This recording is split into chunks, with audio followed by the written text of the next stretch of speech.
Friends, welcome to our YouTube channel Darshini and Shanmukh. Good morning to everyone. చూడండి, అస్సలు పులిహోర అంటే ఇష్టపడిన వాళ్ళు దీన్ని ఇంగ్లీష్లో టైగర్ రైస్ అని కూడా అంటారు. పులిహోర అంటే ఇష్టపడిన వాళ్ళు ఎవరైనా ఉంటారా? ఎంత ఇష్టమో పులిహోర అంటే. దాన్ని చింతపండుతో ప్రిపేర్ చేసుకుంటే అసలు ఇంకా బాగుంటుంది. దీన్ని లెమన్తో కూడా ప్రిపేర్ చేసుకుంటారు.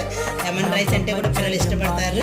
బట్ ఈరోజు అయితే హాలిడే కాబట్టి మేము పులిహోర చేసుకోవాలని అనుకున్నాము అనమాట. మార్నింగే నేను చింతపండుని తీసుకుని దీన్ని వాటర్లో మనం నానబెట్టుకోవాలన్నమాట. వాటర్లో పెట్టేసుకుని చింతపండు పులుసుని ఉడకబెట్టుకుని ఇలా ప్రిపేర్ చేసుకుని దీనికి కావాల్సిన ఇంగ్రీడియంట్స్ చింతపండు, దీన్ని మీ అందరికీ తెలుసు పల్లీలు, శనగపప్పు, అల్లము, ఇక్కడికి వచ్చి పచ్చిమిరపకాయలు, ఎండుమిర్చి, కరివేపాకు, కొత్తిమీర, ఆవాలు, పసుపు, నూనె.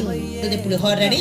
ఇది ఎంత బాగుంటుందో చూసారా? అసలుకి టేస్ట్ చేయండి, ఎంతో బాగుంటుంది. Bye bye.